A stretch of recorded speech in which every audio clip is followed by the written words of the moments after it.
रत्नाकर जी, आपसे बात शुरू करूंगा कि पटना में 23 तारीख को एक बैठक हुई, एक मोमेंटम बना, कहा कि भाई विपक्षी एकता हो रही है, प्रबल एकता होगी। शरद पवार, नीतीश कुमार, ये लोग उसके अगुवा बने। अगली बैठक की तारीख तय हो और वहाँ कुछ हलचल शुरू हो, उससे पहले स्थिति ये बन गई कि महाराष्ट्र में शरद पवार की पार्टी में विद्रोह हो गया और उनके खुद सगे भतीजे भाजपा शिवसेना युति की सरकार में जाके शामिल हो गए और डिप्टी चीफ मिनिस्टर बन गए। अब बताइए, पवार साहब की पार्टी भी विभाजित हुई और घर भी विभाजित हुआ। ऐसे में जो विपक्षी एकता का जो एक मोमेंटम बना था, जो एक वायुमंडल बना था, वो और विपक्ष के नेताओं का आत्मबल स्वाभाविक है कमजोर हुआ होगा। बिल्कुल नहीं अमिताभ जी, जो विपक्षी एकता की जो मीटिंग हुई थी पटना में, उस पे 15 जो दल है वो दलों ने सहमति बनाई कि हम एक साथ चुनाव लड़ें। भारतीय जनता पार्टी के पैर के नीचे जमीन खिसक गई। तमाम भारतीय जनता पार्टी के नेताओं के पेट में दर्द होने लगा। आज जो महाराष्ट्र की परिस्थिति बनी हुई है, उस परिस्थिति से जो 13 और 14 तारीख को जो मीटिंग होनी थी वो कैंसिल नहीं हुई है, आगे कर दी, पोस्टपोन हुई है जी, वो पोस्टपोन हुई जी, पोस्टपोन हुई है। वो इसलिए पोस्टपोन हुई है क्योंकि 20 तारीख से मानसून सत्र जो है वो चालू होने वाला है और दो प्रमुख जो है चीज हमारे सामने अभी है। पहली चीज तो यूसीसी है और दूसरा जो है अध्यादेश है। इन दोनों के ऊपर जो है हम चर्चा करेंगे अपने दलों के साथ, सहयोगियों के साथ, लाइक माइंडेड पीपल जो पार्टियां हैं उनके साथ चर्चा करेंगे। इसके लिए हमने जो है वो पोस्टपोन कर दिया है। तो इससे महाराष्ट्र की राजनीति का कहीं लेना देना नहीं और जो महागठबंधन होने जा रहा है वो निश्चित रूप से होकर रहेगा और भारतीय जनता पार्टी को 450 सीटों में 1 to 1 की फाइट देगी। ठीक ठीक है रत्नाकर भाई, आते हैं दोबारा मैं आपके पास। मसला ये नहीं कि भाई घर में 10 लोग हैं, 9 चले गए, एक बचा, बोले हमारा समर्थन है। अरे बस शरद पवार की पार्टी के में सब नेता इकट्ठे रहेंगे तब ना उनकी पार्टी का वजन है। उद्धव ठाकरे अब आज कहेंगे हमारा शिवसेना, तो अब तो वो पहले वाली शिवसेना नहीं रही।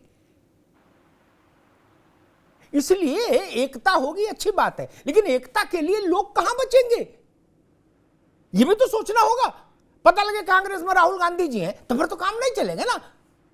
पूरे देश में आपके साथ लीडर्स होने चाहिए और कार्यकर्ता होने चाहिए। वहां भगदड़ जैसी स्थिति, जेवा यास्मीन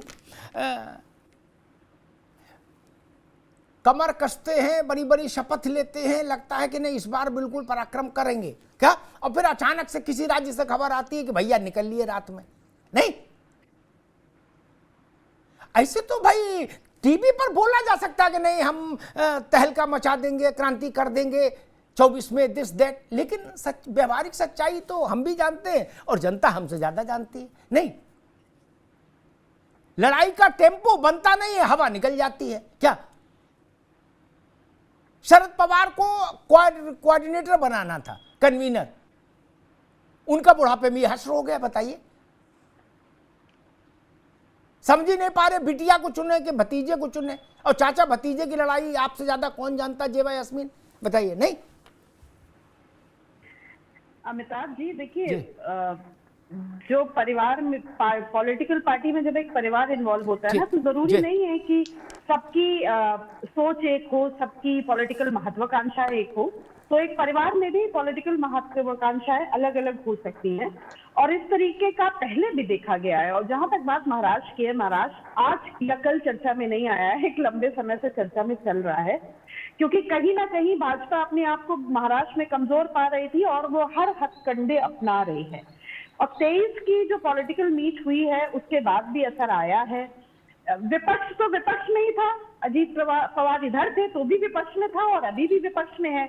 डर किसको है? भारतीय जनता पार्टी को है, क्योंकि जो उनकी इंटरनल रिपोर्ट्स आ रही हैं उससे कहीं ना कहीं महाराष्ट्र में सीन उनके लिए पॉजिटिव या उनके फेवर में नहीं है, जिसके लिए वो अपनी पूरी कोशिशें कर रही हैं। हाँ, आपका सवाल भी ठीक है कि अगर लोग कम होते जाएंगे तो विपक्ष का क्या होगा। विपक्ष अपनी रणनीति पे है। अगर पेड़ से दो आम टपक के पक के गिर जाते हैं तो पेड़ की मजबूती और उसके जड़ पे कोई ऐसा नहीं फर्क पड़ता। हम लोग अभी भी अपनी एकता पे हैं, अपनी बात पे हैं, अभी भी अपनी मीटिंग्स कंटिन्यू रखेंगे लोकसभा सत्र के बाद, और कितने अच्छे से एक सेम प्लेटफॉर्म पे काम कर सके उस पर कोशिश करें। ठीक, जेबा यास्मीन ने बड़ी अच्छी बातें कही, संतुलित। हमारे साथ प्रोफेसर के त्रिपाठी जी भी जुड़ गए हैं जनता दल यूनाइटेड से, उनका भी स्वागत है। जेबा यास्मीन की बात पर मुझे एक बात याद आई, इतना सैद्धांतिक मत हो जाइए कि व्यवहारिक पक्ष छूट जाए। बोले पेड़ से दो आम गिर गए तो क्या फर्क पड़ रहा है, कौआ चोंच मार गया। एक आम गिरा था, 17 में सीटें रह गई थी 47 जेबा यास्मीन के यहां। क्या कितनी रह गई थी? 403 में 47। अखिलेश यादव और शिवपाल यादव भी तो अलग हुए थे, सीटें कितनी बची थी? तब भी यही भाषा बोली जा रही थी, एक आम से क्या फर्क पड़ता है, हम हैं ना। नहीं होता ऐसे ना, हमको मालूम है जन्नत की हकीकत क्या है भाई। नहीं तो अजीत पवार को 17 बार डिप्टी चीफ मिनिस्टर हर आदमी क्यों बनाता है? अगर उनकी जेब में कुछ नहीं है, कोई पुड़िया,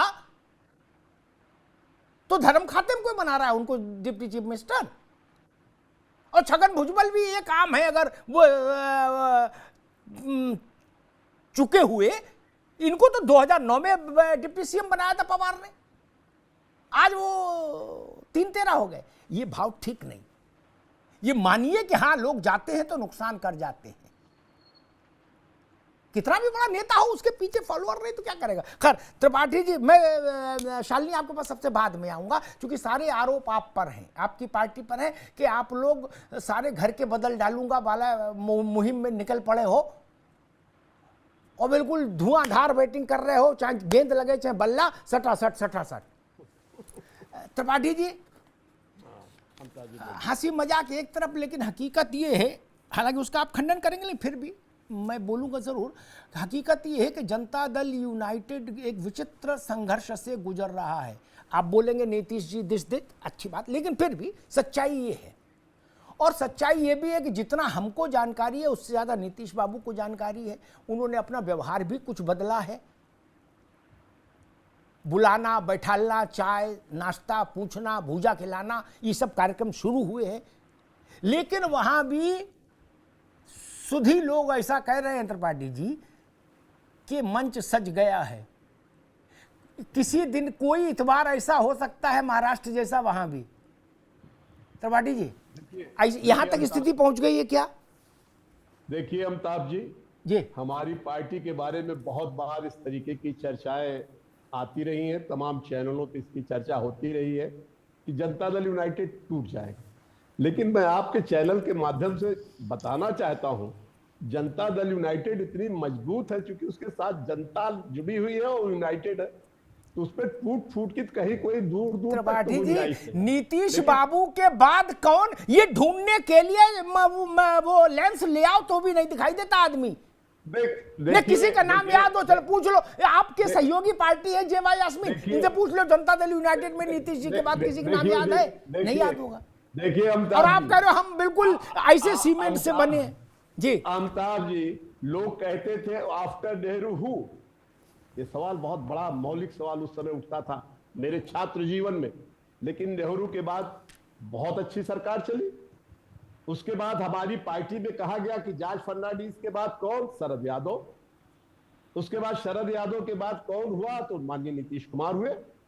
तो ऐसा कुछ नहीं है, व्यक्ति नहीं होती है, पार्टी बड़ी होती है, उसके विचार बड़े होते हैं, सिद्धांत बड़े होते हैं।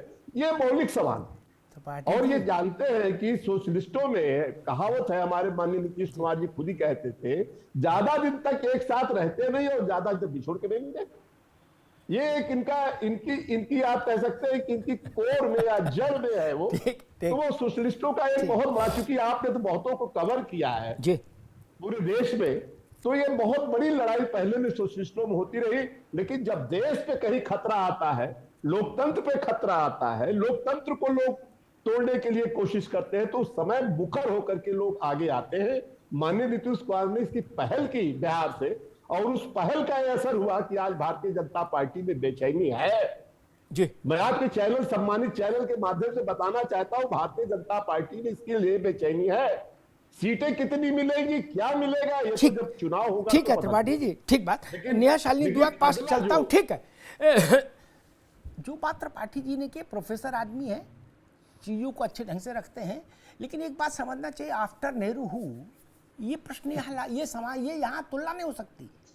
नेहरू जब इस देश में राजनीति कर रहे थे, उस समय नेहरू के कद के आसपास के उनसे बड़े और छोटे सैकड़ों लोग थे, ठीक, सैकड़ों लोग थे, राजेंद्र बाबू से लेके और तमाम लोग देश भर में तपे तपाए लोग थे। आज बिहार में कौन है, कौन तपा तपाया? कोई नहीं।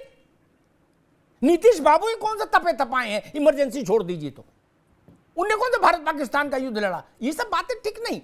नेहरू के समय की तुलना कर देंगे आज के समय से? बोले पप्पू यादव है ना आज, गजब बात है, वो नेहरू के समय के हो जाएगा, एक दृश्य हो जाएगा। नहीं, बोले अनंत सिंह भी तो है, अनंत सिंह राजेंद्र प्रसाद मान ले उनको, ये जयप्रकाश मान ले। ऐसा ना कहो महाराज, डोली रंगल चल रहा है, अच्छी बात है, चलने दो, लेकिन उसको ऐसा भी मत कहो कि गांधी, नेहरू, जयप्रकाश, लोहिया के दौर से जोड़ दो। नहीं, लेकिन देखिए ये लोग अपने नाम के आगे समाजवादी पार्टी लिख लेना या समाजवादी लिख लेने से आप लोहिया, जयप्रकाश, नरेंद्र देव नहीं हो जाओगे। कोई लिख लो, नहीं हो सकते, 7 जन्म ले लो, नहीं हो पाओगे। ये तो एग्रीड, सहमत हूं मैं, सहमत। अभी कह दिया जाए बिना बिना कागज के, आधा घंटा समाजवाद पे बोल के दिखा दो, देखे कौन माइकल बोल के दिखा देगा, बगले झांकने लगोगे सब लोग। समाजवाद लिख लेने से समाजवाद नहीं आएगा ना मित्र। अगर समाजवाद इतना सस्ता होता तो जयप्रकाश और नरेंद्र देव और लोहिया ने जीवन क्यों दे दिया? अब तो हर आदमी समाजवादी है। इसलिए ऐसा नहीं, ये समाजवाद बड़ी चीज है, और जो नेता है महाराज वो आप जानते हो क्या कर रहे हैं, ठीक है।